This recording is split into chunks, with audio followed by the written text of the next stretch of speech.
Welcome to the Grappling Grappling Rewind Podcast.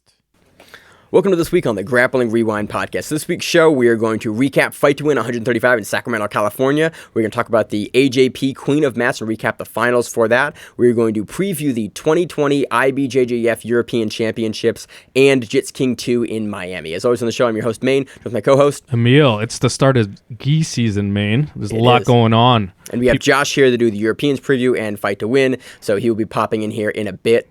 This episode has been recorded a little bit out of order, so if things get shifted around, that is why. So let's pop into the news. It is now gi season, and some big gi season promotions. Cody Steele has earned his black belt.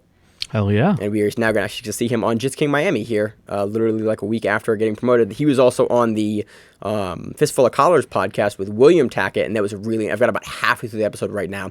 Really interesting. I've enjoyed a lot of it. They talk about a lot of like coming up in the Austin, Texas scene, like traveling internationally and becoming basically jiu-jitsu names and like in the process as going through the lower belts before getting to black belt and like having to establish yourself as a lower belt while still having to take up big matchups. So it's really cool. I'm about halfway through that podcast right now. Highly recommend it. William Tackett also just got promoted to brown belt. Let's see what else. Oh, Polaris announced their absolute GP. Sweet. So it's a Grand Prix. There are no names announced Grand for Prix. What'd I say? Prix. I always say that, dude. Grand Prix. Grand Prix. Polaris Absolute Grand Prix happening in Wales. Super excited for that. They have no names announced. They have a lot of heavyweights that have been on Polaris before. I would not be surprised to see like Ash Amos, to see Freddie Vasco, to see Nicky Rodriguez in that tournament. I don't know if it's going to be an 8-man or 16-man. It just got announced. I literally just saw the announcement right before we started recording the show. So that is super exciting. We now have some articles on BJJ Fanatics. Hell yeah. I've written a couple articles for them. Wrote a Euros preview article, wrote a little bit of an article after McGregor versus Cowboy. So that is up on the BJJ Fanatics website, so that is exciting. Let's see what other news we have. Oh yeah, we also launched our new website as well. So we have an events list that is now like usable and better. Yes, it's stunning. I actually used it myself. Good job, Maine. Yep. Looks great. Thank you very much. That Maine, myself, me, and Simon put it together. Simon basically coded a bunch of stuff. Simon's a guy that works with us for some of the writing work that we do, and he actually knows how to build websites properly. So it is not the old website that we had that I built that was hot trash. So it's a usable website now. We have a blog there. We have an events list. We're basically in the process of fleshing out the website now, so you can find and read articles that we write on that website, as well as the event list. The events list that we make up is present there as well, in the process of fleshing that out larger and kind of keep that more updated and more usable to become a good resource for the community. Let's see. In other news, Keith Krikorian's instructional for BJJ Fanatics is out now. So if you're interested in like EBI overtime stuff and finishes, Krikorian has that now. I think it just got released either today or yesterday. So Krikorian is a really strong competitor in that rule set. Highly recommend you check out his stuff. It just reminded me. I just saw Ryan Hall has a new leg lock DVD out. Does he really? Yeah. Oh shit! What's it called? I can't remember the name of it, but it is a adaptation of 50-50 leg locks. It's supposed to be way different from like the Danaher stuff that's been coming out, or even the Lachlan Giles stuff. Interesting. People are really excited. Obviously, anyone who's watched Ryan Hall DVDs, he puts out amazing content. We have 3 of them at the house right now. Yeah, I have some over. I think you have the Triangles one, the 50-50 one, and then another one. Dude's instructionals are always super great, and like for years, even though they've been out of print for years, like people still recommend them. That's good. Like same thing with Galval's Drill to Win book. Like it's been out of print for like 10 years, and people will still go, if you can get your hands on it, Drill to Win. So that's that kind of speaks to the quality of his instructions. So super excited. I didn't know that was actually coming out. Yeah. What else I got? I don't think I have any other news. Maybe you got any other news? No, that's it. We just have Euros this next week, and that is giant. We did about an hour preview for Euros, so look forward to that after the event section of the show. That's all I got.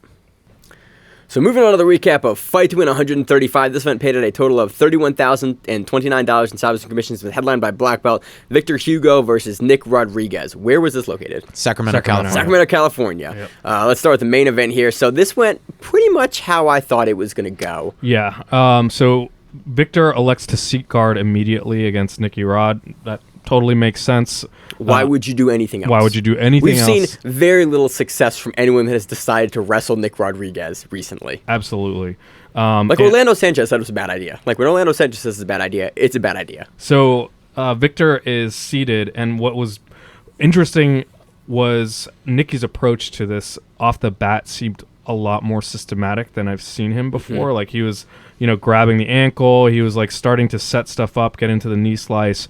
He wasn't doing the like leaping stuff. He tried it once. Yeah, he did try it. But he didn't have the I'm just going to blow past your guard because I'm a way better athlete and you can't stop me. He was like, he was passing from the knees and he was doing things that you saw like, oh, you have a system, you have a way that you're looking to do this that is like much more, not more controlled, but like you're seeing him grab the same grip in the same way and pass the foot in the same way and look for specific jiu-jitsu-y things now. And it was really interesting kind of progression we've seen from Rodriguez now that he's at RGA full time. Right.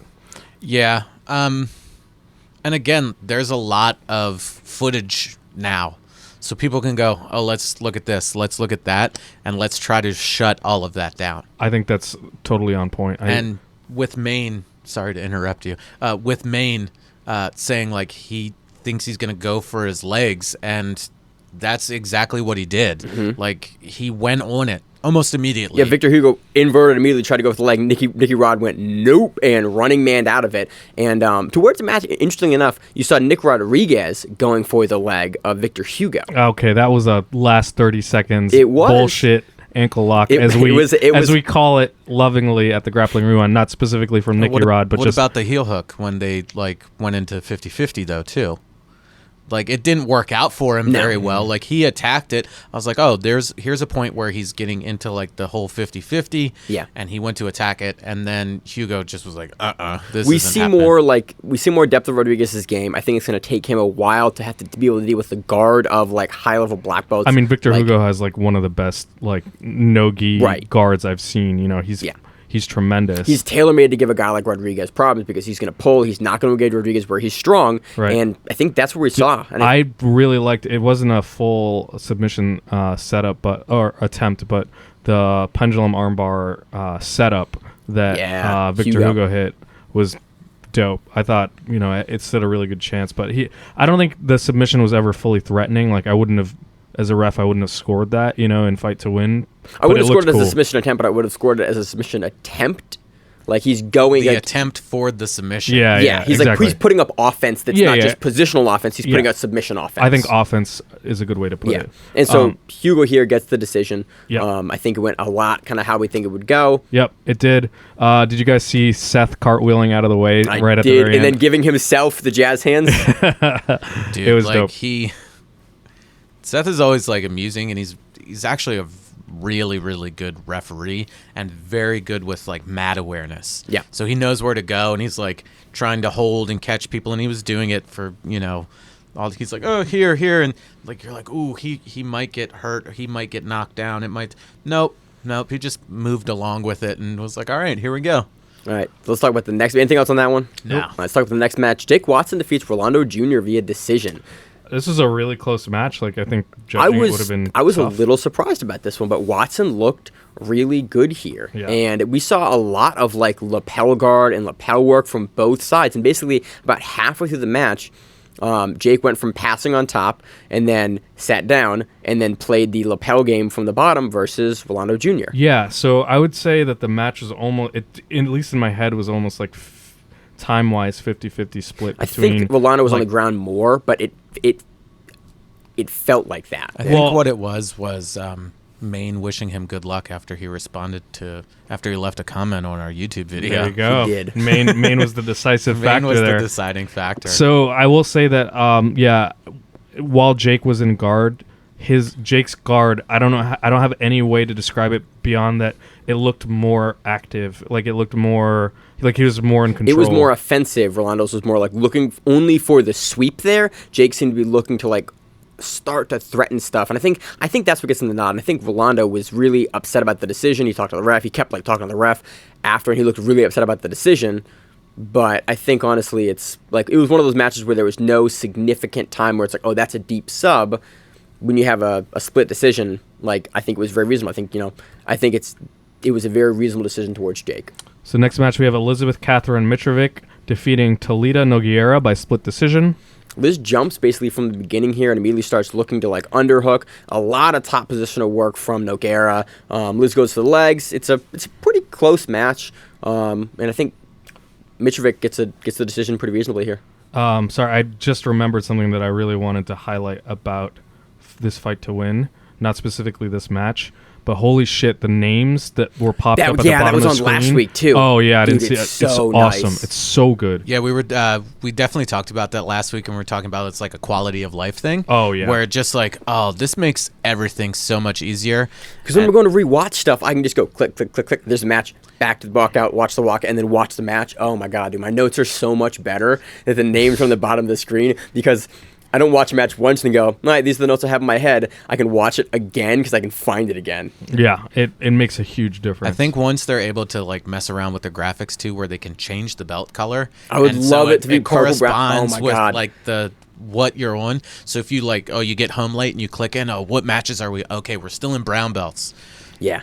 But yeah, again, the quality of life, just the little graphics really ups the quality of it and really helps out with, especially for what we do, like, that's that person. Good. It's hard as a commentator to like remember to say the names constantly, be like this person, and it makes it way easier. So yeah, I did that. I actually just cut up a super fight. It was local this last weekend, and that's one of the things I did when I did the video overlay. Was I always put the names for the entire match for the duration of the match. Hell yeah. It's a super like good tool when you're watching to like look. Oh, these are the two guys. It just helps you out a lot. I still need to watch that, but Greg was telling me about it, and he was like, "Dude, that was exhausting doing all of that stuff." I was like, "Yeah," and you had to work with Maine, who's like super on and professional, and he goes, "Yeah, it's tiring watching him." I was like, I know. Now you know.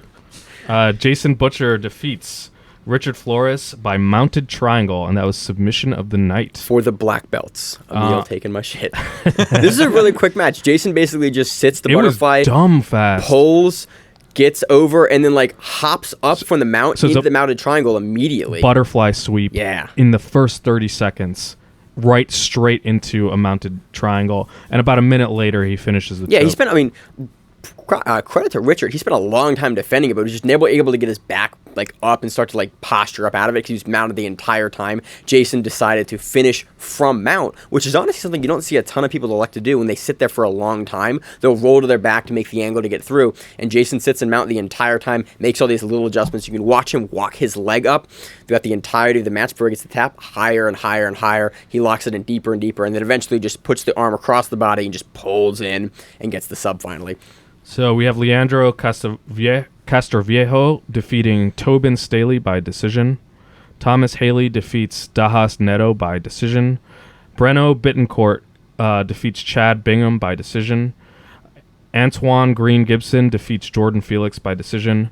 Manny Roca defeats Tom Steele by knee bar. There was a little bit of controversy in this match with the way that Roca got out the heel. Yep. He basically got the heel out by kind of digging it with his cross side with the heel hook grip and pulled it out, and then finished like a straight knee bar. But like off angle. It was like at an oblique angle. It was off angle, and it was kind of like he scooped under a little bit to get the foot with his forearm like you were going for a heel hook, but he passed it out to himself and finished like a straight knee bar. But off angle. Off angle. I have sort of a same setup that I do from that to try to set up a calf crusher. Mm-hmm. And I did it at DC Open, IBJJF, and Fernando Yamasaki was losing his mind, yelling at the ref of the match, saying I was heel hooking, and I'm just scooping it. And I'm talking to the ref, and the ref goes, "Don't talk to me." And I was like, okay, because again, that's like one of the rules, you can't talk to him. But he also didn't call anything, and I was like, all right, I'm safe. But yeah, like from that grip, you can definitely see it where you're just like scooping up, and Tom looked pretty upset about it, and then eventually Seth gets on the mic and basically goes, "It's a knee bar," or "Bro, it's a knee bar, move on," or something like that. And I was like, Jesus, all right. But yeah, it was a little controversial, but it was really nice knee bar.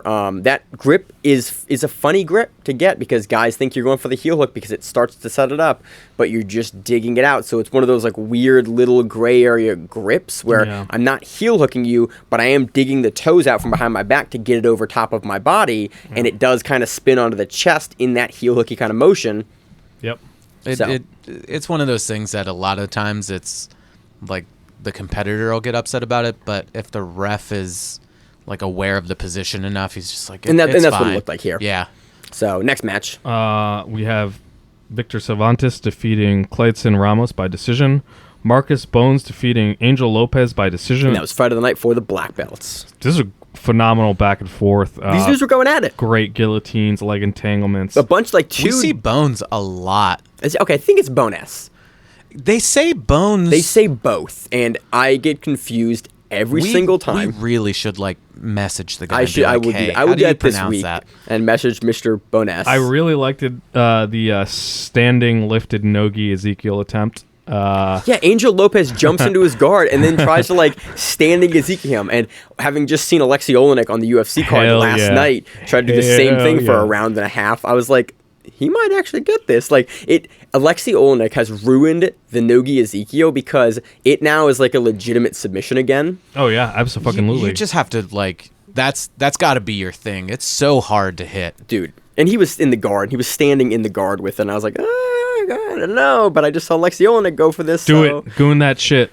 This is a really good match. Again, nothing particular that I can point to that's a really technical piece. It was just a fun match with a lot of back and forth from both guys, lots of entries on the neck, into the legs. There was good standing work. It was aggressive. It was a fun match. Deservedly fight of the night. Chad George defeats Manny Moreno by heel hook. There's a really nice camera angle here on the finish. You can see a nice heel hook on top. On to the brown belt results. Fabricio Silva, arm bars, Mikey Hothi. To become the brown belt middleweight champion for Fight to Win. So Fabricio throws an armbar initially, right as the match starts, and Mikey's gi rips. And they had to stop the match. They had to get Mikey a new gi, and then they put the gi back on him, and then Fabricio goes, so we going to start him back in that armbar? And they restart him standing, and he's pissed. He's like, yo, his gi ripped. We stopped the match because his gi ripped. I had an armbar. What are we doing? And so the match gets a little heated. He gets to it. Fabricio gets the knee cut. He double threats the collar choke. It was at the end of the match too. Yeah. Yeah, there's only about a minute left, I think, when he hits the sequence. Double threats the collar choke, gets the knee slide straight into an armbar, and gets a very quick tap. Yeah. Yeah, gets the middleweight championship for Fight to Win. I'm happy that he was able to kind of redeem that at the end, and it wasn't that weird controversy where it's well, he had it, but the gi ripped, and they restarted. He was able to finish by sub. I always like when things kind of get extra cash. Yeah, and extra cash too. Yeah. Next match we had Heather Woods defeating Joy Pendle by decision. And that was fight of the night, and Heather Wood becomes the brown belt lightweight champion. So Heather's was definitely showing off her Atos pedigree, awesome barambolos. Match had some violent gi stand-up. There's a lot of leaping snap downs, lapel snap downs. Really aggressive on both sides. Yeah. Heather was really electing to pull here, and really favored the close guard. Was kind of throwing some stuff up from close guard. There was a lot of passing. What happened in that close guard, man? Some slams, baby. Some motherfucking slams happened. Boom. Dude, Joy had some really good, two separate times, and Joy was doing a good job of keeping her legs far enough away so that she could not get hooked by Heather, get away, lift up, big lift, slam, two big slams, and then on one of the third slams, or a couple of the slams, Heather would stand up out of the guard in order to stop the slam. Exactly. That's how you know the slams are starting to be effective, when she was like, nah, I'm disengaging now. No, cool. I'm good. Yeah, that was a big enough slam where I'm good. So that's why I love Fight to Win, because I love for two reasons in this match. One, you had a slam that was a big slam, and Heather was like, nope, I'll eat the slam. I want this position. I want the close guard. And then eventually you had you know what? I don't really want the close guard that bad right now. I'm going to stand or move back into the stand-up fight. So it was cool. You got the dynamism of what slams can bring to a match where somebody can't just hold close guard the whole time because you're disincentivizing that close guard hold. I also love the second lifted slam where Woods answered with the Tomoe Nage. Yeah. That was an awesome sequence. Great scramble. Just awesome match. Really good Fight of the Night match for the Brown Belts. Highly recommend you go back and watch it.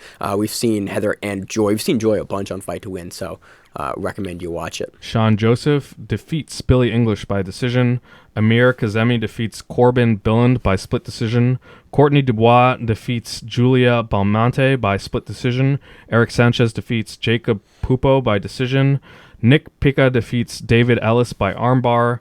Daniel Werner defeats Ronald Hernandez by omoplata. And that was submission of the night for the brown belts. That was a good one, and it was really amusing when they posted it. It's the ever elusive omoplata strikes again at Fight to Win. There's not been very many of them in Fight to Win. It's a hard move to Weren't finish. we at the Baltimore one, and it was the first omoplata? It technically wasn't an omoplata. The highlight on Flow listed as an omoplata, and I think Seth said it, or maybe Seth said it, but then the highlight said it was something else. Maybe it was just like the wrist lock. There's not many omoplatas that fight to win because omoplatas are most likely a garbage submission most of the time. And if you're getting it, how dare you talk about omoplatas yo, you're that way? No, if you can omoplata like it's you're a amazing. Sweep. It's a good sweep. It's a good great sweep. The omoplata sweep is great. And if you can finish that sweep with a sub, good on you. I don't believe in it. And if you tap me with the omoplata, I would get so upset. Josh, you know what you got to do now. He already knows. Like, I've hit him with it. has. He gets very frustrated. Yeah, I don't like omoplatas because I don't believe in them. And then Josh hits me, and I'm like, I don't agree. That's with like this. that's like one of my favorite things to do from guard is just like that omoplata setup. Yeah, Just like credit scores, man. It ain't real, but it can still hurt you. that's a good. I'm calling the omoplata the credit score of jiu-jitsu. It's not real, but it can still hurt you. That's amazing, ridiculous. Mel. That is the quote of the 2020 so far. Next match. Joey Taylor defeats Damian Gonzalez by decision. Richie Storley defeats Ian Johnson by decision. Chance Soltero defeats Kevin Schnepp by decision. Vince Barbosa defeats Brandon Alexander by heel hook. So this was listed as a heel hook, and I might be wrong about this, but it looked like he had just a mounted inverted triangle here and just got the arm out. My video actually paused here, and so there was like just audio. There was no video. So That happened a couple times. Happened a bunch of times this episode, this fight to win. I'm not really sure what was going on there. So I think to me it looked like he was in the Kimura position to finish that, but it's listed as a heel hook, but it did cut out, so I'm not exactly sure. Moving on to the purple belt results. Carson Steicher defeats Andrew B. by triangle, armbar.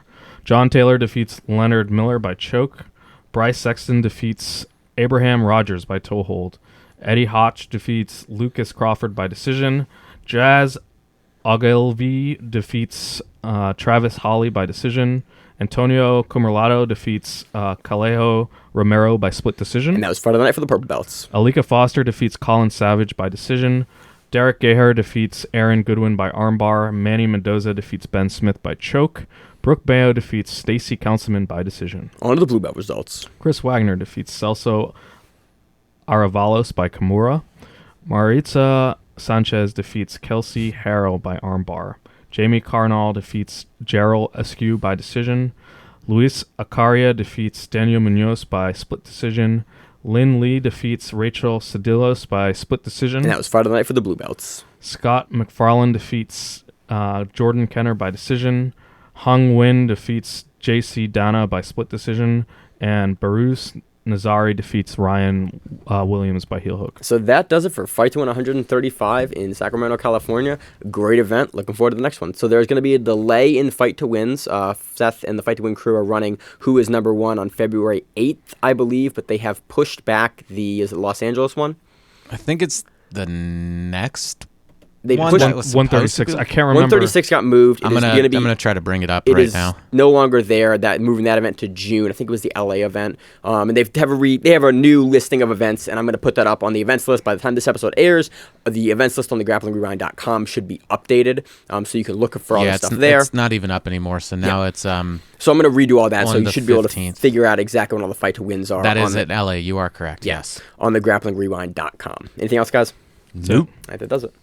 So moving on to our recap of the AJP Queen of Mats. I actually have not got a chance to watch the full event. It is on YouTube. It is listed under Day 2, Mat 3 for the Abu Dhabi Grand Slam Jiu-Jitsu World Tour 2019-2020 Abu Dhabi. It starts at about 6 hours and 29 minutes of that mat, the English commentary mat, and it runs till about, the finals are about 7:46. I think is when the finals matches start. So we're going to talk about the finals match between Gabrielle Passana and Natalia DeJesus.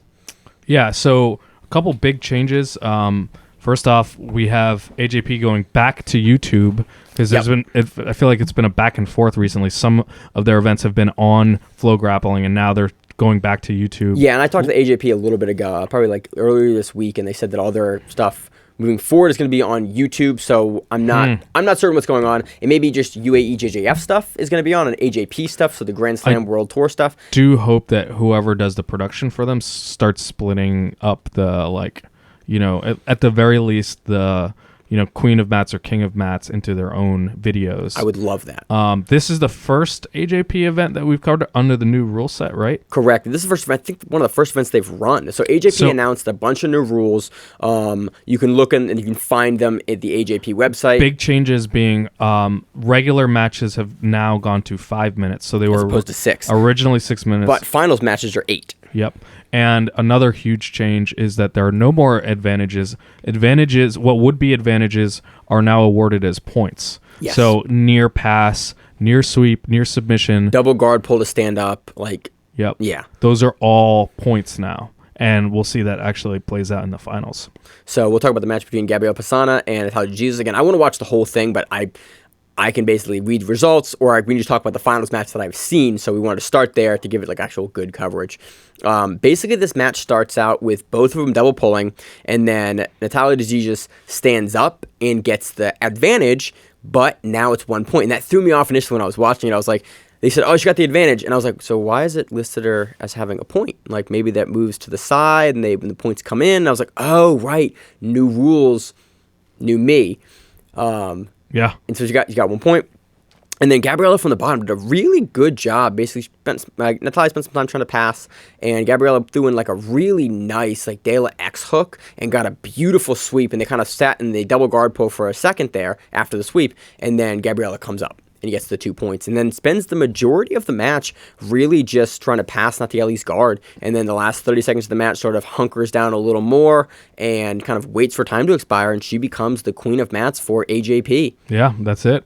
It seemed like once she had scored the points, she was totally comfortable, and at no point was she really destabilized. So no, she was trying to pass. Natalia was definitely working passes and things to get points again.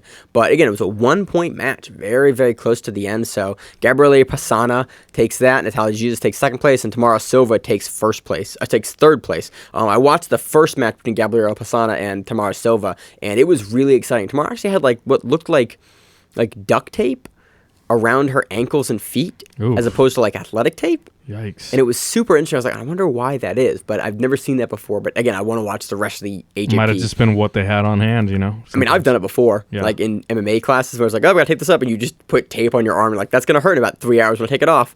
But yeah, it was really cool. Really enjoyed it. Happy that it's on YouTube. It's free. I highly recommend you go and watch it again. It is on for YouTube. It is on the Abu Dhabi Jiu-Jitsu Pro Tour page. It is English commentary, day 2, mat 3. Abu Dhabi Grand Slam Jiu-Jitsu World Tour 2019 through 2020, Abu Dhabi, and it starts at about 6 hours and 29 minutes in is when the Queen of Mats starts. So highly recommend. It's free. Go watch it. High-level women's jiu-jitsu. It's a lot of fun. So a quick aside here before we get into the next segment. We are really looking to grow the Grappling Rewind in 2020, and the best way that we can do that is by you sharing this show on whatever platform you listen to it, to probably the folks at your gym or to other people in the community, in the jiu-jitsu community that you think would enjoy our show, enjoy our content, or enjoy super fights. The easiest way you can do that is by basically going on Facebook and just sharing the Grappling Rewind. Right, so we have a lot of content on Spotify, of course, YouTube. You can even find videos of the podcast as well if you prefer the video format. There's lots of things that you can do. We have awesome clips on our Instagram that you can share, awesome breakdowns that we've done, great interviews. There's a ton of content out there. If you like it and you want to support us, please share it. I think it's a great way to grow the show. Yeah, that's really the best way that we do grow the show, is people sharing the content. So really appreciate that. Let's get back into that segment. So moving into the preview section, we got Josh here for the preview section. I have no idea where in the recording actually this is going to end up. So we have Emil today and Josh. So right now we got Josh. We're bouncing around. Yep. So Josh, we are looking at the 2019 IBJJF, 2020 IBJJF Europeans. I realize I'm going to say 2019 for the next 2 months. 2020 IBJJF Euros. We typically, for the majors, for the IBJJF and any other major tournament, we take a look at the black belt adult divisions. And weirdly enough, brackets have been out since Thursday.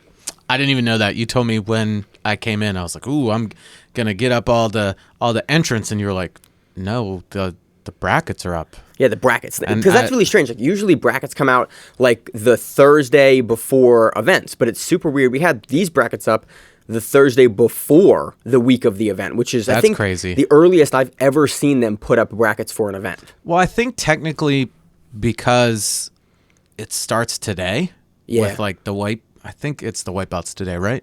I always they have forget an how to do white asterisk. belts. Okay, it says the organization may schedule fights for January 20th if the number of athletes registered exceeds our capacity to fit the event in 6 days. So it literally has it from the 20th to the 26th. Yeah, it's a 6-7 day event. It's the largest jiu-jitsu event in Europe, if one of the biggest in the world. Isn't it? Am I incorrect? Was it about that? last year or the year before where it was like bigger than Worlds? I think it was one of those two. I forget which one. It was something like that, but I do It's know. a huge tournament that is all of a week, and it takes up the entire week. And you still have to have points for it now, don't you? Did they start I don't that? know. I was going to look into that. I was actually hoping that you would know offhand. We know that for Nogi Worlds, you now have points. For Worlds at Black Belt, you now have points. Do you need points for Europeans as well? I don't know. Let's table this topic. Let's go into the brackets because everyone I think I'm looking at here has points. Nope, you do not need points. There's no points? There's a lady here that doesn't. Oh, Maggie Grandotti though. She's a brown belt champion, so she doesn't need points. Interesting. Everyone I'm looking at here has points. How many points though?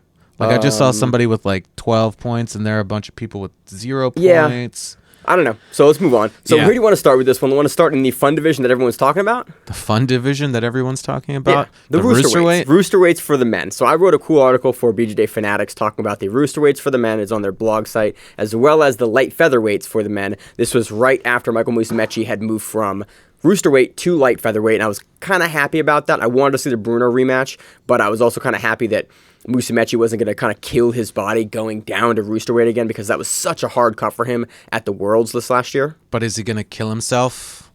Is he going to kill himself again at Worlds and do it again at Worlds? I don't know. I speculated that in the article, like talking about like it's possible. I mean, he can make the weight, but he looked rough at Worlds, and he pulled out of an event I think last year, not being able to make rooster weight. Like I forget which one it was. Was it Europeans last year? That or Pans? Might have been one of those two. I forget which one, but he pulled out, and I'm happy that he is at a larger weight class because he had to cut some serious weight to get down there. But that sort of opens up rooster weight to Bruno Mafacin, who will probably take rooster weight. And I looked at a bunch of the rematches in this division, and so basically, so let's look at the first round. First round, Bruno has a bye because he is the number 1 seed. He is a multiple-time world champion that didn't get it last year because Michael Musumeci was there. But his first round, he either has the winner of Talison Soares versus Christian Woodmansey. That's a rough match, like, to start out with. Like, Talison has been on a tear. Like, he's been really good. And he just got black belt, like, really recently, and he's been, like, doing well at black belt. I looked at his BJJ. I did a lot of research for this article. I did a lot of research on this division. So, dude, he's looked really good. That's a matchup I'm really interested to see how he kind of faces Bruno. I mean, I think it could go either way. Christian's looked good recently, but we've seen him being less active on the IBJJF circuit, on the majors. He's like the mini meow. You know, so he's going to be playing that game as far as I know. Excuse me. Talison. Talison. Sorry, not Christian. I didn't spell that out enough. But it'll be an interesting match, but boy, either of them have a rough second round. Like, they're going to go at each other, but then they have Bruno next. Yeah, and Bruno hasn't been at the Euros, I think, since 2011 is the last time he was at the Euros. I looked it up, Josh. Don't worry. I'm going to make the face because you're saying certain things, and I'm like, I honestly don't even know. Yeah. So the rest of this bracket is Kyoji Shibumoto, Nobuhiro Sawada, and Tomoyoshi Hashimoto, all of individuals that Bruno has beaten before, a lot of them by sub. On the right side of the bracket, we have Tomoyoshi Hashimoto versus Nobuhiro Sawada. In recent matchups, Tomoyoshi has taken both of those by points. Tomoyuki. What'd I say? Tomoyoshi. One more time? Tomoyuki. There you go. Tomoyuki Hashimoto has taken that by points, so I wouldn't surprise me to see him beat Sawada again via that way. On the top side of that bracket, we have Lucas Gonçalves versus Kleber de Souza Fernandez. Less familiar with both of those guys. I want to say Kleber is also a solid competitor. My personal bias would say that Kleber is going to take that match. So I feel that it's going to be Kleber versus Tomoyuki, and Tomoyuki edging that out and going into the finals.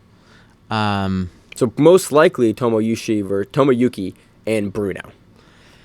Yes, because I mean, I really think it's hard to to bet against Bruno, because Shibamoto or Juan Lopez could go up there, but it's really hard to be like, oh, they're gonna eke one out on Bruno Malfacine, like arguably the best roosterweight ever. Yeah. I Like, think not of the decade. Arguably, like yes. Ever. Like, he has one loss to Michael Musumeci. He has a couple losses to Kaio. But overall, you look at his body of work and his dominance in the division over the past, more than decade. Yeah. Yeah, best roosterweight ever. I think that's a really reasonable thing to say. He got beat at the end of his career and a couple times throughout his career, but for the most part, dude's hard to beat. I like how we're saying it's like end of his career and he's in his early 30s? I say end of his career because he announced his retirement in 2019. That's why I say end of his career. And yet here he is back because he's like, no, I wanted that one, and Mikey took it from me. So, no, this will be – everybody's eyes are going to be on this matchup, and it's going to be really exciting. I can't wait to watch. I'm super excited about this. It's European time, man. It's going to be all over the place. It's saying 9:42, and I'm wondering if that's 9:42 our time or if it's I always forget if the IBJJF brackets website or schedule shows it in your region or if it shows it at the location of the event. I can never remember which one it does. What's really interesting, the Christian Woodmansey and the Taliesin Soares match are the night before on Saturday. Everything else is on Sunday. But that one match to go into the bracket is Saturday night. What's the word you have for those kind of matches? Piggyback matches? Pony matches? Piggyback? Are they called? But they're not piggyback. Pigtail, right? You're fighting into the bracket essentially. You have two guys that are competing against each other to get into the bracket. Sort of like what UAE-JJF does in their in their country brackets. We call it the Brazil trials because it's always like occasionally there's an American that fights an American, but it's usually like, all right, the Brazilian's got to fight to see who gets in, and then we move on from there. So that's all I got for Roosterweight. Let's go on light featherweight. Light featherweight, again, a really good-looking division. We have Michael Musumeci moving up from Roosterweight into the light featherweight division, and this is. I'm trying to see where the bracket lays out, and again, this is Musumeci's to lose. Yeah, I really think there's definitely some good competition at the weight. He's beaten Thiago George before, correct? Or no? No. Okay. I looked it up and I could not find it. They haven't run into it. I looked it up again. I could be wrong about that, but I didn't see a result when I looked kind of peripherally when I initially wrote the article. Well, let's say who's in there. We keep just going right into it. We have, the guys that are kind of favored are Musumeci, you have Diego Oliveira, and Thiago George. Those are the three guys. We're going to get some combination of those guys in the finals. It wouldn't, again, Musumeci is really hard to beat. Musumeci's avenged every single one of his losses at black belt, and he's hard to beat. I'm just looking at all the Cicero Costa people that are... How it's going to close out, basically? Yeah, because you have Francisco Borges. Again, the bracket doesn't have his entire name. Right. Cicero Costa Europe. Mm-hmm. So if he wins, he goes against Thiago George, Cicero Costa Internacional. Yeah, and on the right side of the bracket, you have Diego Oliveira, who's also Cicero Costa International. And Lucas Nascimento, who's also Cicero Costa Europe. Yeah. So you have another contingent. You don't have any Meow. Right. But you have a whole contingent of this team, and they're going to be, they're going to potentially close out the race. If Nascimento goes on, he has Musumeci first. So right. You're going to have guys that are closing out at certain points or not having to have matches. Right.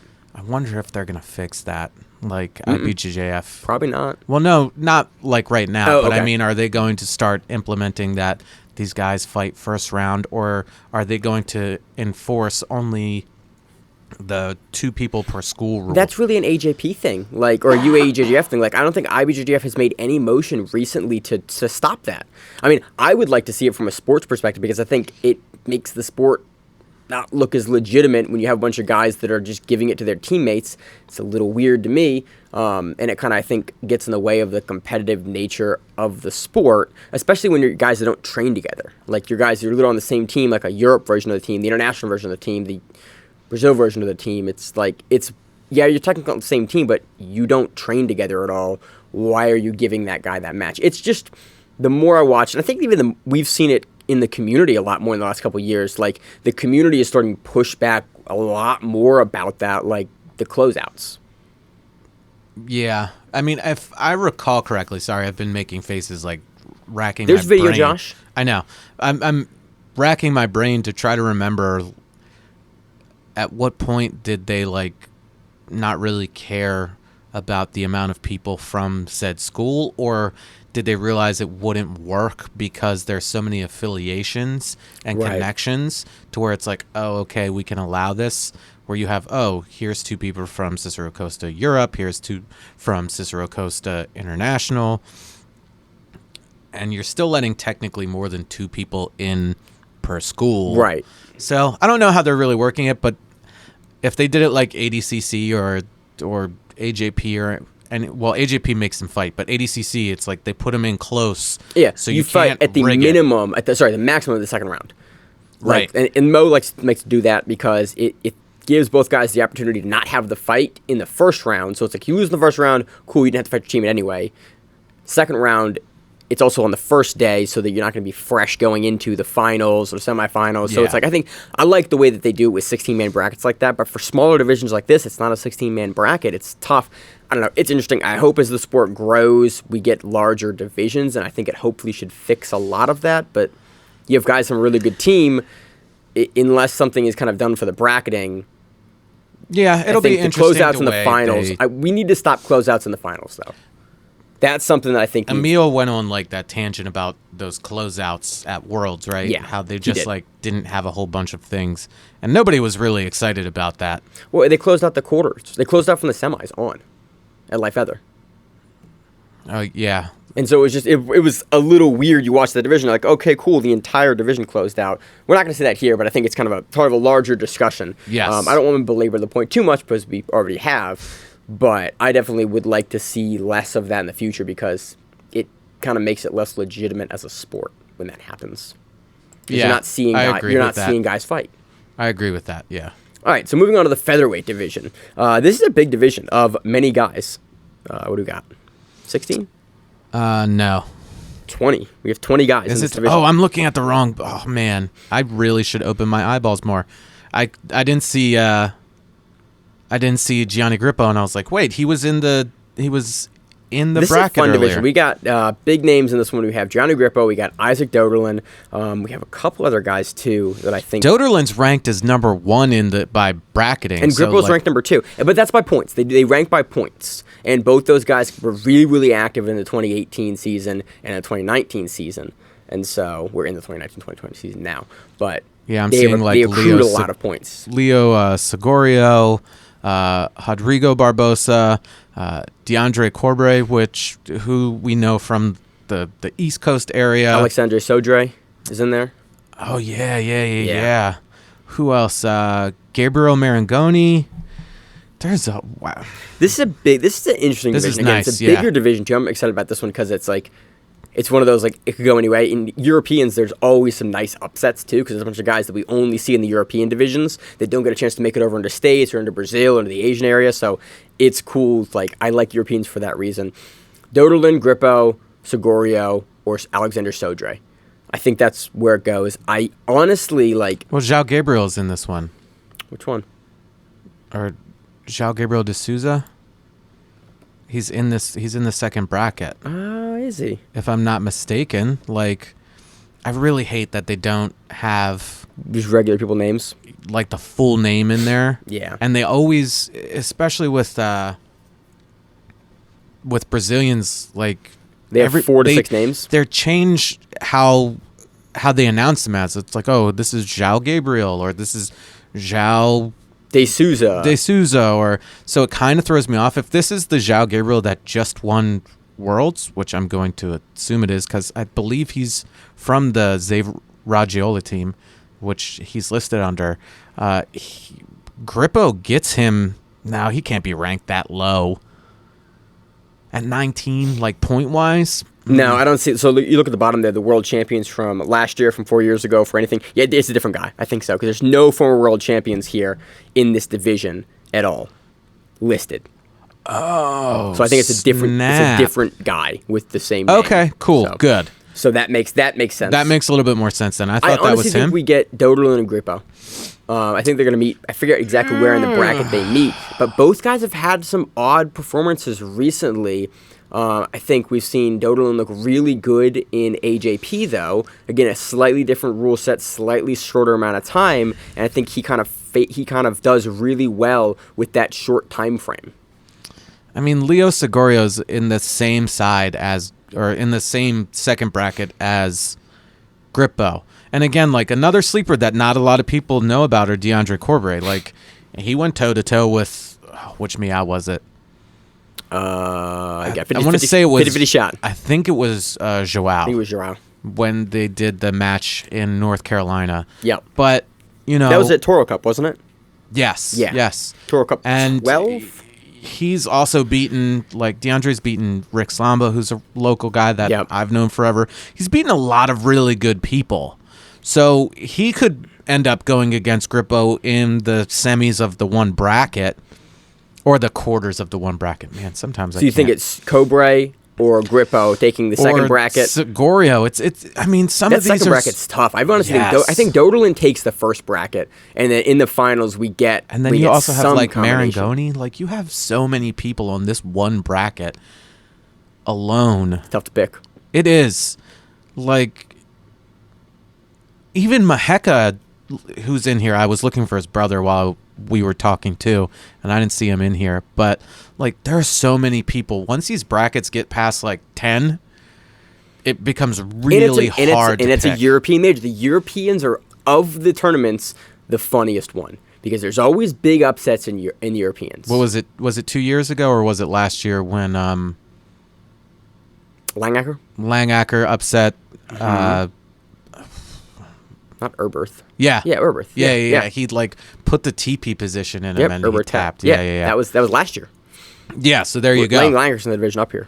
But I don't know. We're getting ahead of ourselves. I think we got I'm going to pick it Doderlin Grippo. We see that rematch.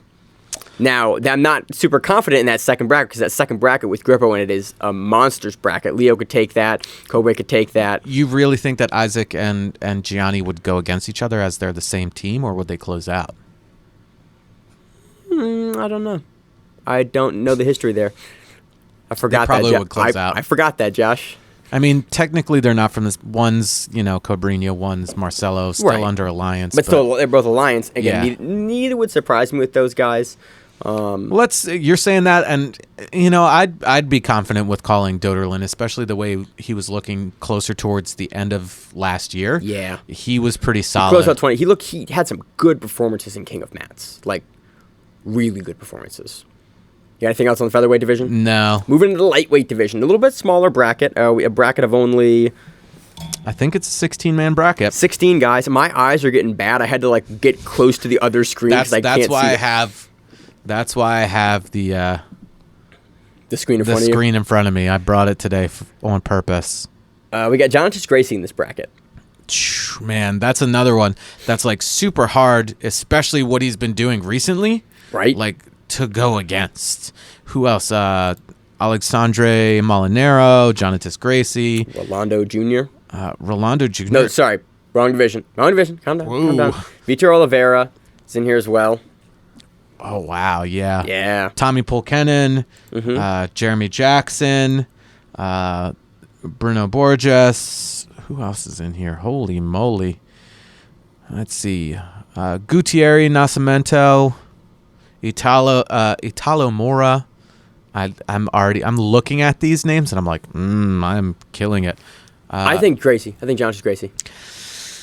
Yeah, like I mean, there's no one in this bracket that jumps out at me. Again, it's European, so it's Vitor Oliveira is a solid competitor. He is. What? Wait, I thought he was at middleweight. Did he go down? That's really interesting. You always have, again, like Tommy Pulkinen, like all of those guys are super tough. Josh, you seem hesitant about this pick. I am. Okay. I'm inclined to go Jonatas Gracie. Like, yeah. Like, I'm inclined to go that way. That's He's just been on a tear, and I think he has some momentum, and he's just been looking better and better. And he has good wins. He has big wins recently. And he's the name, for me, that jumps out of that bracket. I think it's going to be him and Vitor Oliveira in the finals. I think that's reasonable. I think then he takes the right side of the bracket. bracket, and Vitor takes the left side of the bracket. I think that's pretty reasonable to call. Again, there could be upsets here, but with Europeans. But that's where I feel like. This is like my least favorite part about when we do the show is when we start speculating on these brackets. I want to say you hate bracket speculation. You've always hated it on the show. I do, because like you're like, oh yeah, I'll go with this, and then a guy has a weird performance, or like misses a weight, or it like just blows up completely in everyone's face, and so we're notoriously bad at making picks. We're notoriously actually pretty good. I think we're like 500. Which is really good when you're picking against like 30 guys. Oh, yeah. We do pretty good, or we call matchups pretty well. Like, I've looked back historically on this show and actually been really impressed with how often we've gotten it right. Like, actually, that was a good pick, or how much better we've gotten recently at like looking at a matchup and going, I think it's going to go this way. I think Emil is probably one of the best at making picks. Yeah, because Emil picks the stats. He looks at the stats and goes, historically, this is what's happened. And Josh and I are like, my gut says this. And Emil goes, but the stats say this. Emil's all brain and we're all heart. We're like, we feel this, and Emil goes, I think, and we're like, oh, like, damn reasonable. You. So moving on to the middleweight bracket, Josh, who's your favorite here? You're forcing me into this. I'm putting you on the spot hard. 16-man bracket. Where have we seen Ayub Magomedov before? Dude, his name is Magomedov, so probably in one of the caucus events or tournaments, or ACB, or a trial of some sort for ADCC. Let's see, Langacker's in here. You have Ronaldo. I keep saying Rolando. Let's see, Bradley I'm actually Hill. really kind of inclined here to go Langacker. Sandra Jesus. Ooh. What? Yeah, Tommy shows up to the Europeans. If anything like last year, that dude was on fire at the Europeans. And we just saw him versus Dorino at Grapple. It was either Polaris or Grapple Fest. Was it Polaris? I think it was Polaris. One of the UK events. It was the only gi match like on the card, I think. Was it that or Grapple Fest? It was one of those things. And like he looked good against Dorino, and like it was impressive. I'm kind of excited to see like if they move forward, if Langacker and Ronaldo Jr. meet up in the semis. That'll be a good matchup. We just saw Ronaldo this weekend versus Jake Watson at Fight to Win.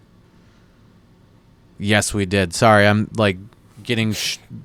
They actually call it They call it Grand Slam points. Yep, they call it Grand Slam points now. That's interesting. Mm-hmm. Because it's been, so Josh is looking here. If you look at the brackets for the IBJJF and the IBJJF website, at the bottom, they started it, I want to say probably like November or something, or maybe at some time last year, maybe it might have been Worlds. They started putting up all the names on the bottom with all the teams, as well as if you were a World Championships in the last 3 like events, your last world title, and your Grand Slam points, as well as your other points and stuff. They have like up to 5 years ago for World Championships. That's wild. In that list. Then they have the former World Championship slot, which will have guys that has like 12, 13, 14, 15. Like you'll see guys that are like veterans that have like old World Championships that are listed in that slot with commas. That's crazy. It's a really good tool for me to just like look at a guy. It really, what it shows, if there's no World Championships, what it really shows to me is like activity. And then your Grand Slam points are the ones that I really look at. Like, okay, from majors, how many points have you scored at majors? Like those are the two pieces for when I'm picking like a matchup for guys that I'm less familiar with, or just like by the numbers, I look at, because really guys can get a ton of points winning like smaller opens, and we see it occasionally, less so I think now, or some guys will do it. I believe you only need like 50 to get to Worlds. Correct. You need 50 points. And I think that's like, you got to win 3 Opens. I think is what that... Essentially. Something like that. You have to figure out multipliers and all that other stuff. Yeah, there's a very... There's math. There's a pretty complex formula to figure out how to get your points. I'm not good at that. But I look at Grand Slam points, because the Grand Slam points, you can only score those at one of the 4 majors. Maybe American Nationals now? I don't know. I always forget if they include American Nationals in that. I don't believe they do. Okay. Because it's not in that. Like the Grand Slam... Brasileiros, Worlds, Europeans. Well, it starts with Europeans and then goes to Pans. Yes, Pans. And in between Pans and Worlds is Brasileiros. Mm-hmm. So you have like those 4 things. When I think Grand Slam, I think 4 because it's 4 points. But yes. So Langacker has a really strong shot to win this, and it'll be really interesting to see. Like, and now we're moving up in weight, so you have some guys that are. Middleweight is that like changing point to where you're going to be doing takedowns or you're going to be pulling guard, and some guys you're like, okay, that guy's definitely going to pull guard, and some guys you're like, that guy's definitely going to do takedowns. So it'll be, again, like I hate speculating. I enjoy talking about it. But I just want to watch it. Yeah, I just want to see it. Yeah, you always have hated the brackets.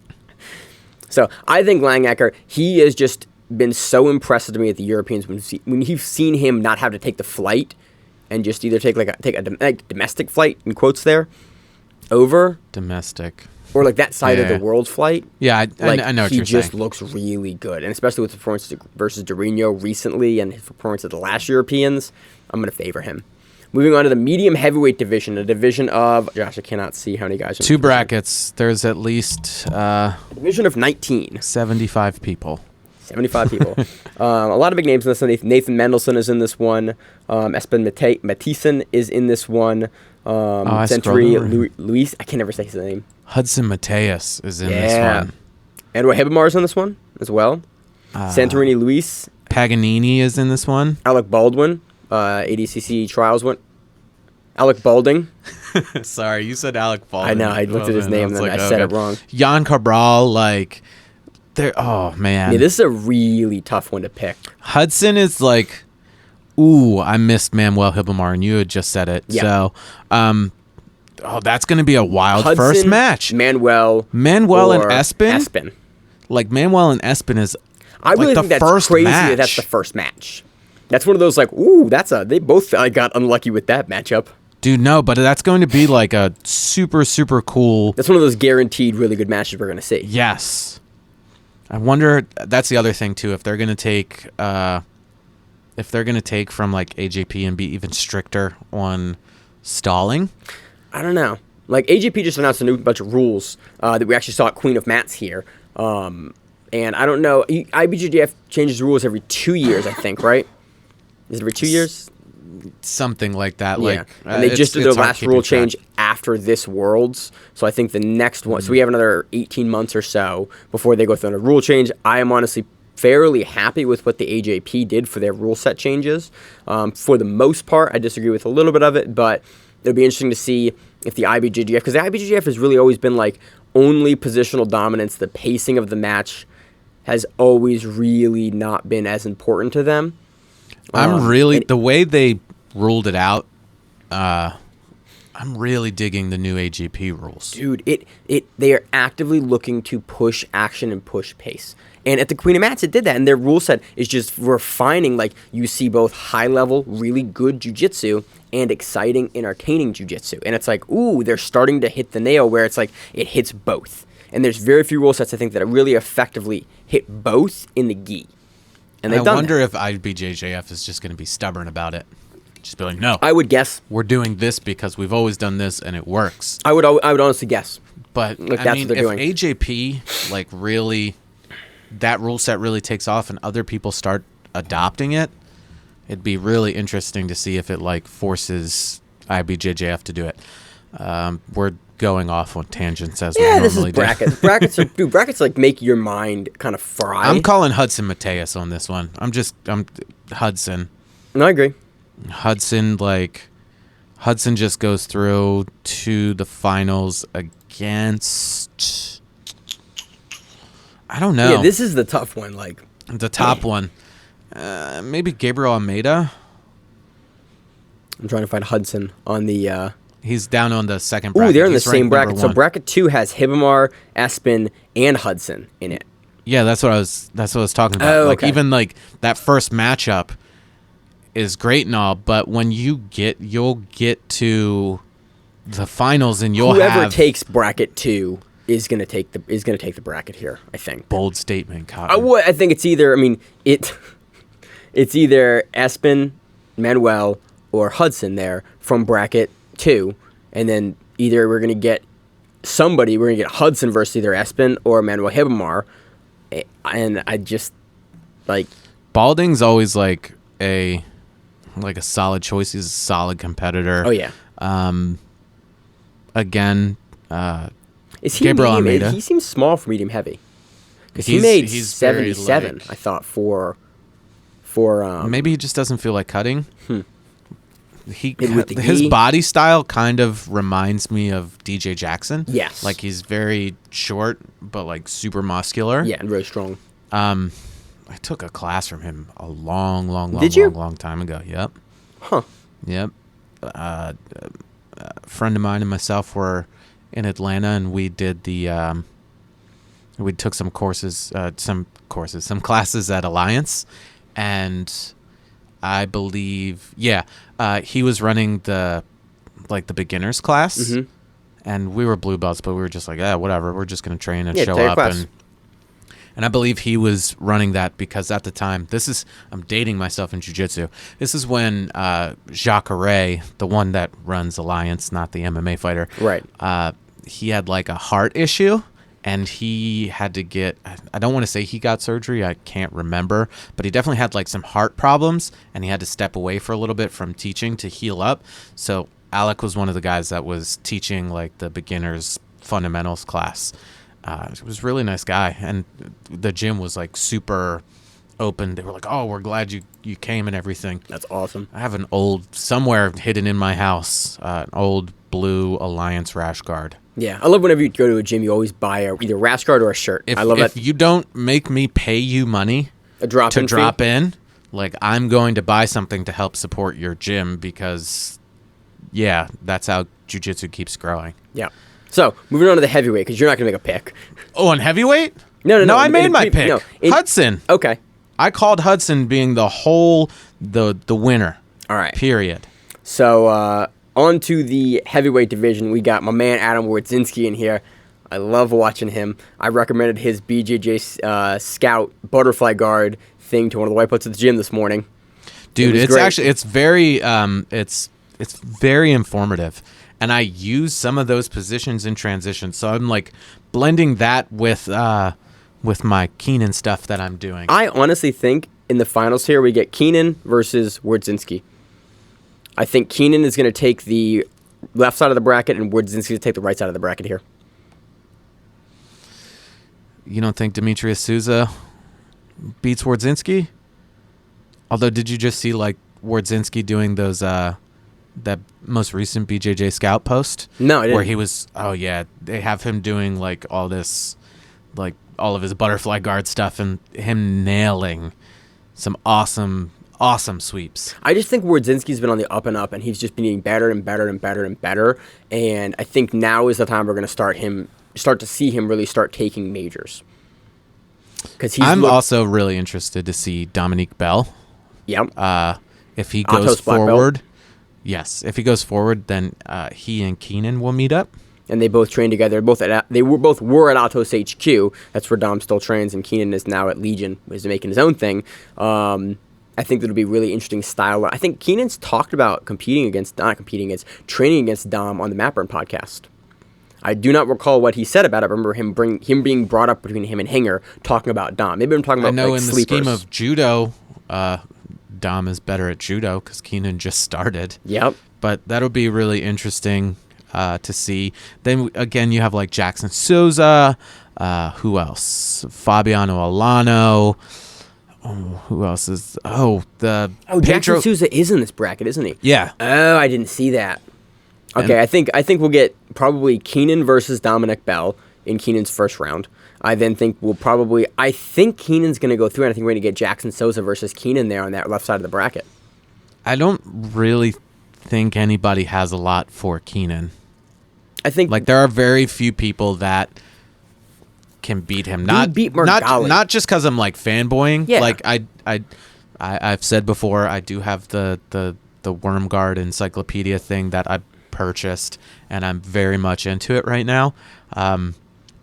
Keenan is just so hard to beat in the IBJJF. He has 10 minutes to work. He spends a long time setting his grips up. He knows the rule set so very well. He's going to slow you down to the lapel game that he knows in his A game. And unless you're dealing with guys that deal with that and play it like he does in the gym, that have a body style like he has and get you super long out with the limbs and the lapels, he's really hard to beat. I mean, you can talk from firsthand experience with rolling with me that I've been doing this, that it's annoying. And I'm not even comparing even remotely close. You and Greg right now. Right. I'm not even remotely close to comparing my skills to Keenan's skills because I'm learning from this guy on my computer, not even firsthand. Right. I'm getting it sort of secondhand. And that stuff's annoying. You're going to get for Professor YouTube. Well, no, Professor Lapellin. Yeah, but the same thing. You're getting off the video. Yeah, and I've already competed and used it, and it's definitely thrown people off and it's stifled people, and you can just kind of do what you want to do and set it up and then start moving. Yeah. I'm not as successful right now with it, but he, as we've seen repeatedly, is doing this stuff. And when you would go on the lapel encyclopedia and it would start to suggest the next video, it wouldn't suggest the next video in the series. You would actually get pop-up videos from Keenan online, but you can't actually go into the video to watch it. You could very briefly. I think they fixed that very quickly. But I saw some stuff, names of things. I'm I don't even know what that is. So he's got a whole other, repertoire system of stuff. But I think Keenan takes it fairly easily. I think he's going to... I will say that he will submit his way to and in the finals. He will submit everybody. I think he's going to have a problem with Jackson Souza. I don't. Okay. I think he's going to take I think his he back. subs everyone else, and then I think for some reason I feel like the Jackson Souza gives some problems. I think he's going to sub everybody. This is the year of the worm. Year of American Jiu-Jitsu. That's reasonable. I'm going to say he's going to win Worlds. I'm calling it now. Really? It's a bold prediction, Josh. We'll see as the year goes on. But it'll be really interesting. So that doesn't... I honestly think Keenan takes it for heavyweight. Moving on to the super heavyweight division. This is a smaller one. It is. It's a division of 7. We have Helton Jose Mendez de Silva Jr. Helton Jose Jr. I just felt like we know the names out. We have a European individual. We got Felipe Lucas Andre. Michalik. Yep. But there's a Z there, so it threw you off. Yeah, and there's also a glare on the screen from this angle, which is not doing me any... Adjust it to you. Yeah, it'll make brother. a noise on the audio. I don't want to do that. Patrick Pontes, is that... That's Patrick Gaudio, baby. Gaudio? That's Gaudio. Yeah, Gaudio's 4 names down. Let's see. Oh my God, Felipe that's his full Trovo. name? Yeah. Patrick Pontes Mora Santos Gaudio. He uses the first and the last name. There's no consistency here. If you hover over the name in the little points thing, it tells you their full name. Sweet. That's cool. That is nifty. These are the quality of life improvements that I like. But we're slowly getting there. Yeah. So we've got Felipe Andrew from Zenith, Stanislav Varshavsky. I think that's pretty close, Josh. Thank you. Gerard Lubinsky from NS Brotherhood. It's not a very big bracket for super heavyweight. I honestly think we see Gaudio versus Helton Jose Silva in the semifinals. The winner of that is going to fight Felipe Andrew, who's going to take the right side of the bracket. I think Helton is going to win the whole thing. Helton's also been on a pretty good tear when it comes to competition. I don't know, I hate to pick against Gaudio, but yeah, you're right. I mean, Gaudio has also been on there. Why do I think I've seen Gaudio more in Nogi recently? Has that been his... He ADCC. ADCC. We saw him Did in he do ADCC. something after that? Did he do a super fight, maybe? Maybe. Dude, it really is hard keeping track of like all this stuff, and I keep even the more events props list. to like you and Emil for like keeping better track of it. I try, man. Because it is hard. It is very difficult. It is a lot of my week is just keeping track of stuff. Helton. You know what? He may take it. I'm gonna pick Gaudio. I've been a fan of Gaudio. Okay. I like what he does. He brings. That's the pressure. not a bad pick. Yeah, I feel like Helton's gonna give him problems. I just feel like after ADCC, like he's kicked into that next gear, and this is pretty like This is a tough one to pick because again, one of those small divisions where there's a lot of guys that are neck and neck. Under the heavyweight division, Josh. Yes, my favorite, Tanner Rice, being ranked number 2 in ultra heavy. Dude, he competes a lot. Yes. He's got those points, does. baby. Muhammad Ali, Saif Humin, Gabriel Lucas, Rodrigo. Why am I not reading off of this list from right here? Igor Schneider's in here as well. Menace Brotherhood. Igor Schneider, Rodrigo Martins, Ribeiro de Silva. There we go. Gabriel Lucas, I already said that, I think. Renan Vieira from NS Brotherhood. We might get Tanner versus Ali in the finals here. Dude, Igor Schneider is a tough. Oh, Igor Schneider's on that side of the division. Okay. Yeah, it's tough. I think again, Muhammad Ali is a very safe. I think Muhammad bet. Ali definitely takes the left side of the bracket here. I think either Tanner or Igor Schneider take the right side of the bracket, and we see whoever wins that match in the semifinals go on to the finals with Muhammad Ali, and then I feel like Muhammad Ali just does Muhammad Ali stuff. But this is the first time we've seen him in the gi at a major in a little bit here. Since Worlds, he had a little ADCC prep. He had his knee hurt by Lachlan at ADCC. I assume his knee is back at 100% now, but... You never know with that one. But he's been on the tour. He's been doing a bunch of stuff with Flow and a bunch of other stuff. He's been doing a lot of what seems to be like motivational stuff. Yes. I've not been hitting C translation on Instagram. Yeah, a lot of it is in Portuguese, or most of it is in Portuguese. He's done some stuff in English, but most of that's been in Portuguese. This is kind of a weird tangent. I don't really watch any motivational stuff. Kind of feel like I'm motivated as it is, but a lot of people absolutely love that stuff, so it's awesome to see him kind of branching out to do more of that. I've just not watched like any of it, but I'm super happy that he's kind of diversifying. I see it. He's going out there and just. He seems like he's good at it. It seems like it's being responded to very, very well. There's always a lot of comments, a lot of likes. Like he's responding to like stuff on Instagram really frequently. He seems like he's diversifying his brand out really well there, and I'm super happy to see him do that. But I've seen a lot more of him like talking, I think, than I had before. Yes. I think so too. Like I'm not 100% sure. I but see him go live like, and do like Q&As pretty frequently now for the past 6 months. I think again it's one of those things that like you have to do. You kind of have to like branch out because you can't compete forever. So you're going to try to figure out things that you're really good at, especially if you don't have like, and I'm not saying that he doesn't, if you don't have a higher education, like if you don't have like college experience or anything like that, or a degree, and you don't have like a field to go into, and you're not exactly going to open a school, right? Like you need to be able to do something to continue to earn you money. So seeing him, like if that's what he's doing, if he's giving like, he seems good at it. I mean, he can talk. Yeah. And when I talked to him at Fight to Win, like, you know, he can talk very well in English as I was super surprised. I mean, he had to look down about 1.5 feet to speak to me. Well, yeah, it doesn't help when you're like 6'2" and you're talking to, you know, two guys, one being 5'8" and the other one being like 5'7".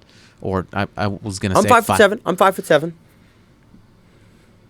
Do we have to go to the Maryland Science Center and get the laser measurement? Look, we can do it. I'm 5'7". I'll put money on us not doing that. Without shoes on? Without shoes on, I'm almost 5'7".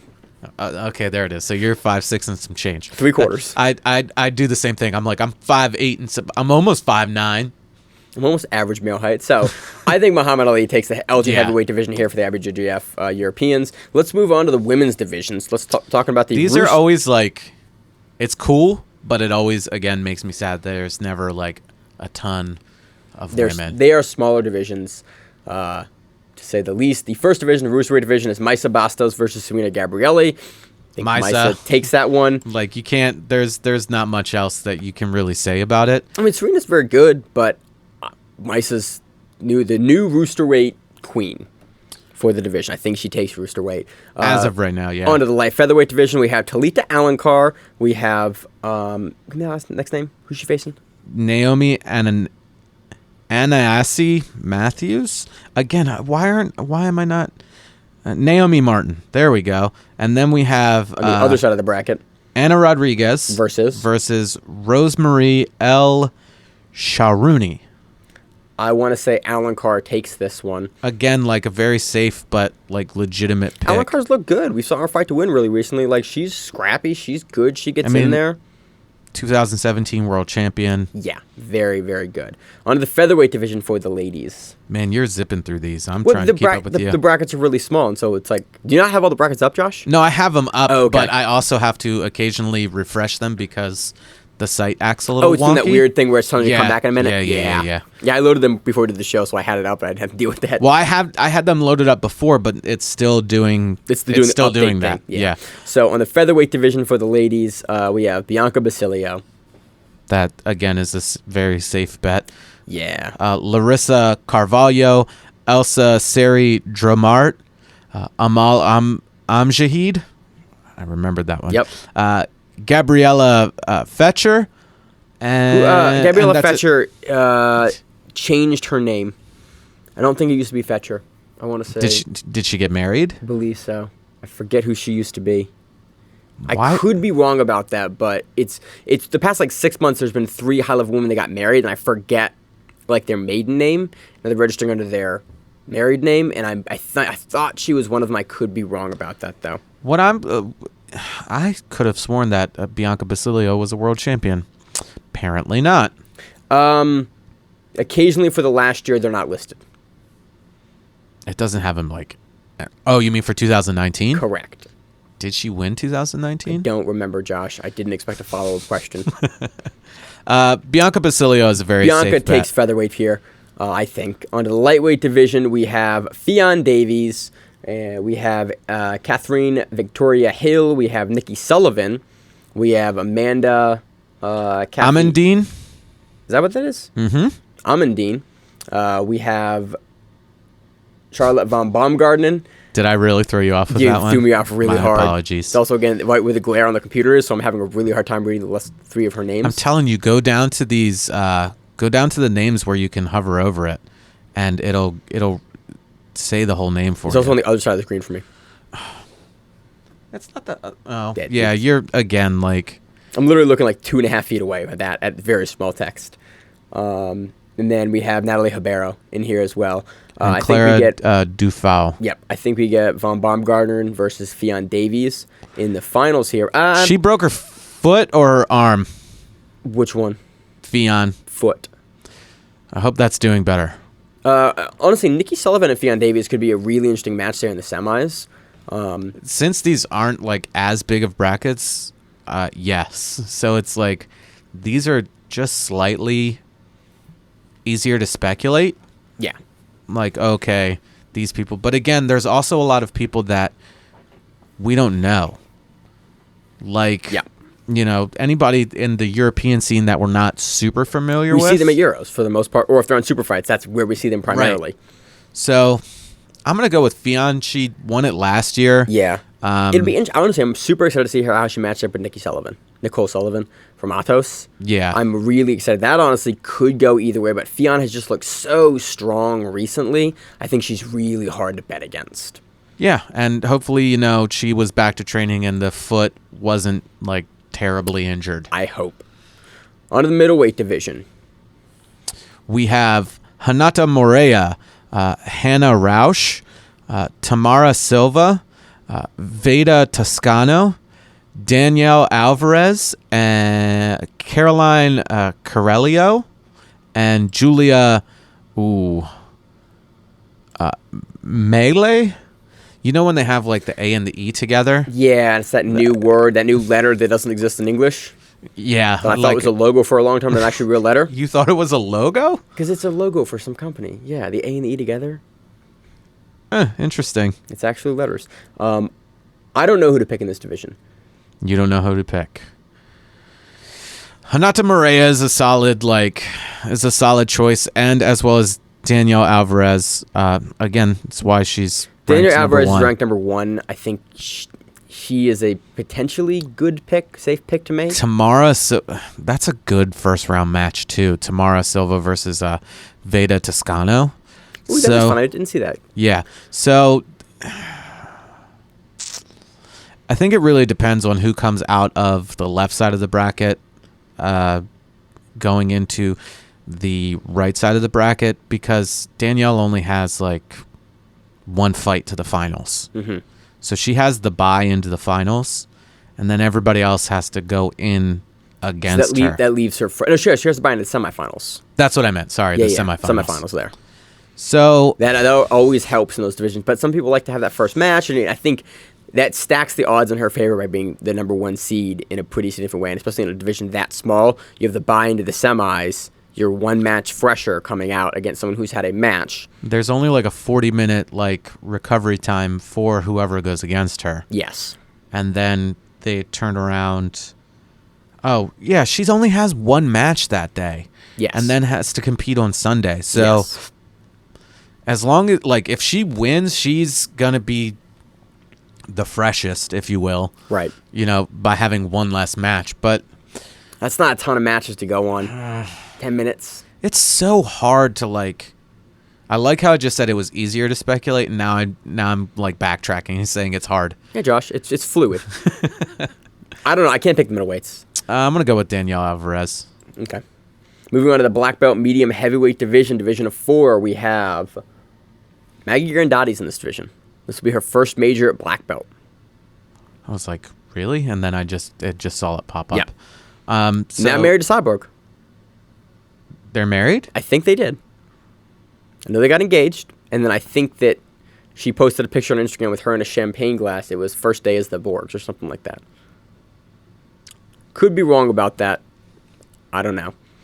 So you have Maggie Grandotti, we have Maria Santos, and we have Sabatha. Oh, come on, pop-up name. After I say you guys did such a good job. Nice, Francisco dos Santos. Thank you. Yours popped up.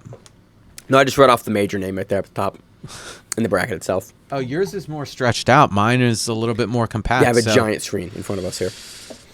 I think Grandotti... how do you say her name? Grandotti? Grandotti, okay, yeah. I think Maggie Grandotti takes this. Maggie Grandotti shows up to majors and wins majors. And I don't think anything would be different. Sabatha or Sabatha.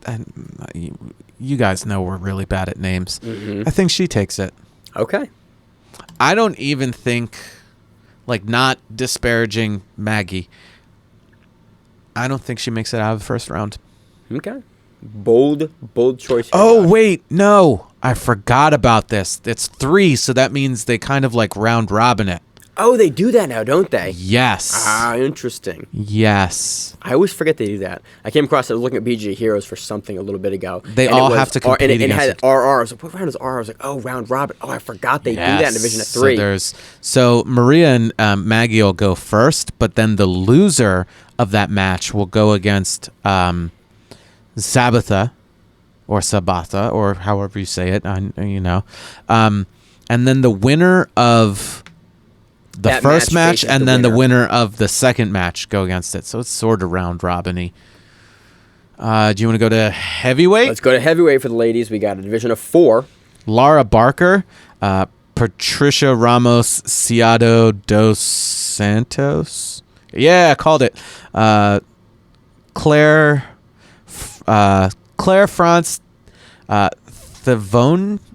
Oh man, European names, Josh. I wish I would like brushed up on my French, and I'd probably be able to enunciate her name better. And then Magdalena Loska. I'm not familiar with any of these ladies here. I'm not either. I'm gonna be like totally open about that. Like I am not super familiar with a lot of these ladies because you don't like normally in heavyweight. isn't it normally like Claudia Doval in this, or is it medium heavy? No, she's at medium heavy, I think. But then we see like Jessica Flowers. Is that going to be in super heavyweight? Super heavyweight next division, we have Vanla Lukonen, Jessica Flowers, and Kendall Riesling.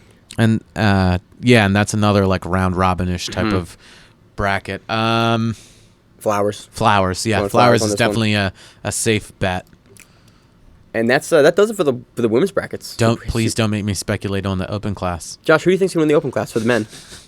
I don't know. It'll be interesting to see who jumps into it. I think Keenan, Ali.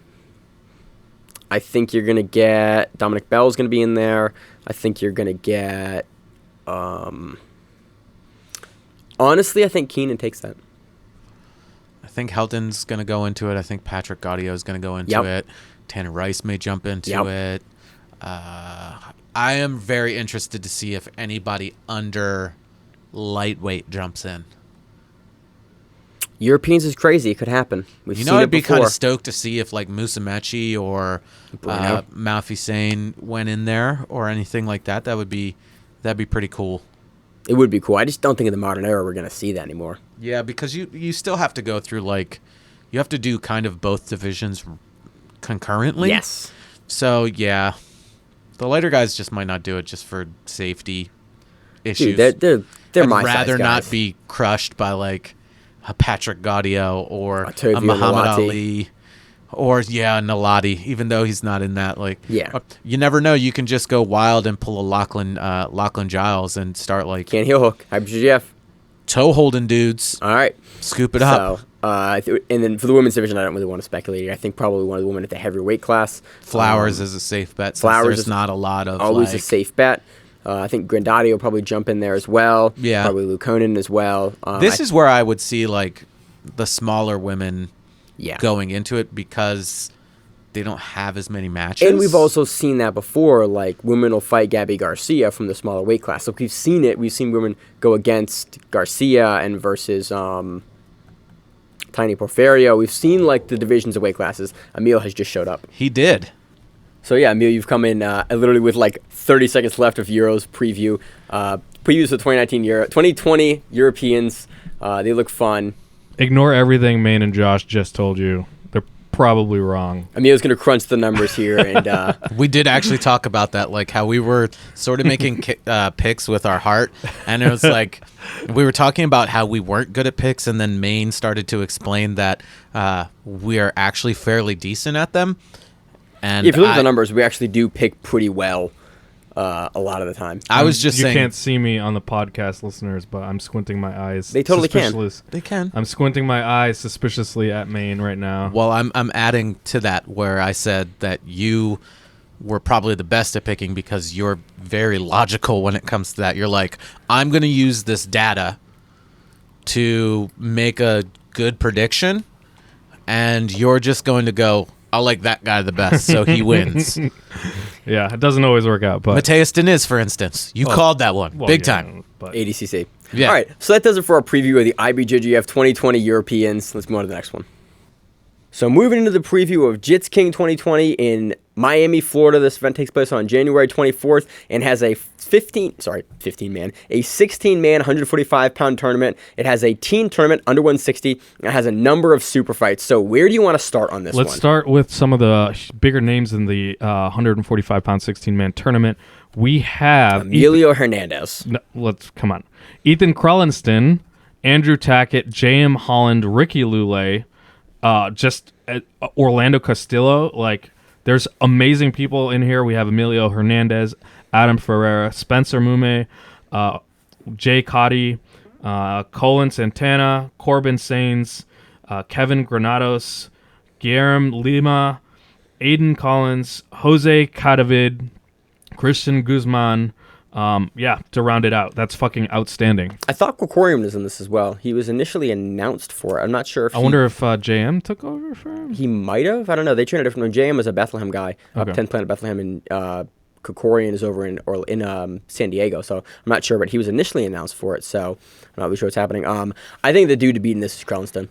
Yeah, like Andrew Tackett, William Tackett's younger brother, has been really, really good, but I'm just not sure he has the experience level to fight to beat a guy like Ethan Cronstein. I think it's his to lose, especially with Cronstein coming out of the ADCC Moldova Super Camp directly into this. Yeah, that dude is going to be a hard guy to beat. That camp has actually been in Miami as well, so Cronstein has been in the area for a while. Is doing this. Man, he is going to be a tough dude to beat coming out of that camp. I agree. Team tournament, we have Mike Sains, Achilles Rocha. That is Wagner Hosha's son. Enrico Said, Priam Schaffer to round it out. So that'll be a fun tournament. I love 4-man and 8-man tournaments. Like 6-mans are cool, like they're big. It's like you see a lot of different matchups, but 4 and 8-man just feel like so much more intimate, and you see just a couple matchups, and each matchup is already starting at a semifinals. So it's cool. On to the super fights. We got Richie Martinez versus Enrique Coco headlining, outstanding. John Combs versus Cody Steele. Renato Tavares versus Marlon Medeiros. Pam Boveda versus Jillian Robertson. Andre Porforio versus Jared Anderson. Marushi Logano versus Jessica Aguilar. Lucas Arujo Gomez versus Jim Ehlers. Jim Ehlers. Tyler Moore versus Marcelo Bruzzo. Jasmine Rocha versus Dominica Maleka. That's Wagner Rocha's daughter. Jeremias Suarez versus Benjamin Kunzel. Stephanie Lee Kopas versus Diane Portward. Rafael Delgado versus Danny Diaz. Gabby Caro versus Sofia Delgado. And Ethan Tran versus Carlos Sainz. So this is a really fun card. The last one was a lot of fun. This will be JitzKing's second one in Miami. So the last one is in Tampa. I'm really looking forward to it. All right, so that does it for this week, Emil. Anything else you got? What else you got going on this week? I think you're out next week because you're on additional business travel or travel in general. This is just regular travel, yeah. But, yeah, I'm out next week. So Zach is in. Yeah. You should get a chance to meet Zach. I did. Zach is great. I really like some of the ideas that he's talking about. I'm actually really looking forward to seeing how he approaches Euros because he had some really good insights just going in as to like what to look for and where to look for it. So I'll let him talk about it when he gets on, but I'm already excited about it. So yeah, I'm super excited to bring him on for Euros. It's always a really interesting event to cover. It's really cool to actually preview, write some articles about it this week. So it'll be cool to have him on. You are in the following week. Actually, no. Following week, we're going down to Dallas, right? That's right. Yeah, we're doing Kasai. So I got to get everything together and take down the entire recording setup to fly that down with us to Dallas to do Kasai Pro. You are writing an article for that event, right? Yep, absolutely. I will be doing another infographic on kind of like the bracket itself, looking at the fighters and kind of what their past records are versus each other. So it should be really, really good. Basically doing what Emil did for Kasai Pro 4, I think number 4. A graphic. I'm actually in the process of uploading that article from the old site to the new site. So that's actually not on the on the new site yet. That will be up there this week. That's on my to-do list. But I'm really excited for the new. You have a whole new system that you're working on to get all that information together that I'm really excited about. So it should be a really great article. Last one is great. They're super insightful. Hopefully get some great interviews down in Dallas for Kasai. What else you got going on this week? Anything else? That's about it. Yeah, it was great. Got to hang out with our good friend Alex Viana. Yeah, he was in town. Yep. And I had food poisoning, so I couldn't see him. But like an interesting thing happened this week where like I started interacting with people about the podcast like randomly, right? So like after 2 years, you're like, yeah, talk about guys about that show I do every week. Yeah, no, exactly. I think like it's easy to come in like, you know, every week or so into Maine's basement and record this and then kind of like go and watch jiu-jitsu and then that's the extent of it. But talking to people being like, oh yeah, I listen to the podcast. That's interesting. Getting to meet Zach for the first time, getting to roll with Zach. So yeah, it's all awesome. Hey, I've run into more and more people in the last like 4 months that are like, oh, you're that guy. I'm like, oh, I saw you interview Gordon Ryan. I'm like, I did that, yes. Like, oh, that's you. You were on. I was like, yeah, that was me. I did that. I have a podcast. Like, oh, that's you. Like, that's me. Yes, and it's been happening more and more. And I realized how small of a community we're in. And I'm like, oh, this is weird to be like a jiu-jitsu show that people listen to that they enjoy. And they're like, oh, I loved your preview for this. I'm like, that's really cool. Like, that's 2020 is already a good year. Absolutely. Like it's encouraging. Definitely appreciate like the outreach. Appreciate meeting all these people. You know, and like definitely let us know what you think. I think some people are willing to do that more than others, it sounds like. But I'm happy to hear what y'all are interested in, what you like seeing covered, things like that, things we can change. So it is great, as always. As always in the show, I'm your host, Maine, joined by my co-host, Emil. And we got the Grappling Rewind. We'll see you on the mats. If you like the show, please consider sharing it on Facebook with the folks at your gym. It's the best way that we grow the show, and we really appreciate it. You can reach out to us on email. We also have Instagram. We have Facebook. We have Twitter. We have Google+. Until that shuts down. We have a website. If you have an event you would like to have us cover, please let us know. If you have a name, like most people do, and you'd like to have us stop butchering it, let us know. Reach out to us. The show is also available on YouTube, Spotify, in addition to iTunes and every other podcast service. We very much appreciate your time, and thank you.